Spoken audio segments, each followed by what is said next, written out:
Assalamualaikum warahmatullahi wabarakatuh. Saudara-saudaraku seiman dan setanah air, di zaman akhir yang penuh fitnah ini, kita dihadapkan pada berbagai macam ujian dan godaan. Salah satu yang paling berbahaya adalah propaganda Dajjal yang dapat menyesatkan umat manusia dari jalan Allah Subhanahu wa Ta'ala. Zaman akhir adalah zaman yang penuh dengan propaganda Dajjal. Maka dari itu, kita harus berhati-hati, waspada, dan mengenali propagandanya agar tidak terjerumus ke dalam kesesatan. Bismillah walhamdulillah washolatu wassalamu ala rasulillah. Yang kami cintai dan muliakan ayahanda guru beserta tuan guru mursyid.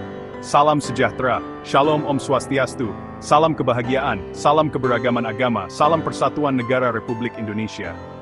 Marilah kita bersama-sama mempelajari dan memahami tanda-tanda serta strategi Dajjal dalam menyebarkan propagandanya. Saudara-saudaraku, salah satu strategi utama Dajjal dalam menyebarkan propagandanya adalah melalui informasi palsu atau hoax yang disebarkan secara masif melalui berbagai platform media sosial. Dajjal sangat lihai memanfaatkan perkembangan teknologi untuk mempengaruhi pola pikir dan keyakinan umat manusia. Informasi palsu ini dikemas sedemikian rupa sehingga terlihat seperti kebenaran.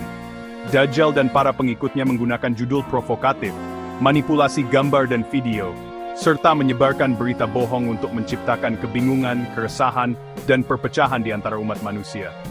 Ingatlah, Rasulullah SAW telah bersabda, "Tidaklah termasuk golongan kami orang yang menyebarkan berita bohong." Selain menyebarkan informasi palsu, Dajjal juga gencar mempromosikan ideologi ateisme dan penolakan terhadap agama.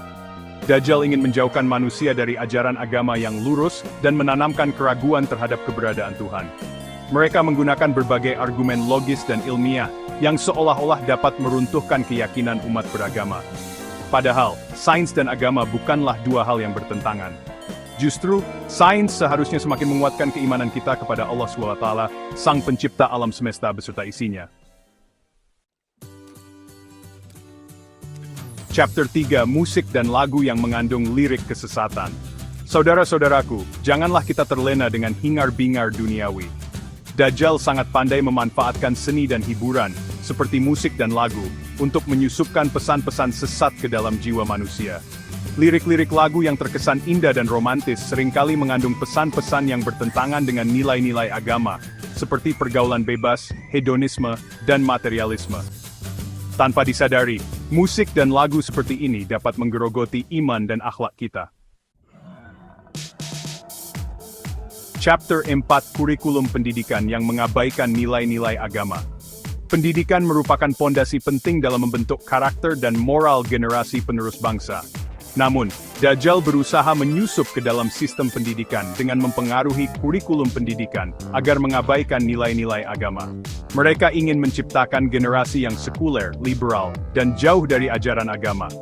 Padahal, pendidikan yang benar adalah pendidikan yang seimbang antara ilmu pengetahuan dan ilmu agama, sehingga dapat melahirkan generasi yang cerdas, berakhlak mulia, dan bertakwa kepada Allah SWT. Chapter 5, Gerakan Sosial yang Menentang Nilai-nilai Agama. Dajjal juga menggunakan kedok gerakan sosial untuk menyebarkan pengaruhnya dan menentang nilai-nilai agama. Mereka menyusup ke dalam organisasi kemasyarakatan, lembaga swadaya masyarakat, bahkan partai politik untuk mengkampanyekan ideologi dan pemikiran liberal yang bertentangan dengan ajaran agama. Mereka gigih memperjuangkan hak-hak yang diharamkan oleh agama, seperti LGBT dan pernikahan sejenis. Kita harus waspada dan tidak mudah terpengaruh dengan gerakan-gerakan sosial yang mengatasnamakan HAM, demokrasi dan kesetaraan, namun pada hakikatnya justru menghancurkan moral dan nilai-nilai luhur agama. Outro, bersama Guru Mursyid, terhindar dari fitnah Dajjal. Untuk itu, saudara-saudaraku, dalam menghadapi zaman akhir yang penuh fitnah ini, kita harus senantiasa mendekatkan diri kepada Allah Subhanahu wa Ta'ala dan memperdalam ilmu agama. Temukanlah seorang guru yang memiliki garis estafet sanad berguru yang sambung menyambung sampai kepada Rasulullah Shallallahu Alaihi Wasallam. Carilah guru yang mengajarkan agama dengan metodologi waris guru yang waris, yaitu seorang manusia pilihan di zaman ini yang disebut Waliul Mursyid, guru yang menunjuki, atau ulama waris yang diwarisi garis kenabian melalui sanad berguru. Dan semua itu dapat ditemukan dalam tarekat Allah. Salah satunya seperti yang kami ikuti adalah tarekat Naqsyabandiyah Kholidiyah Nusantara.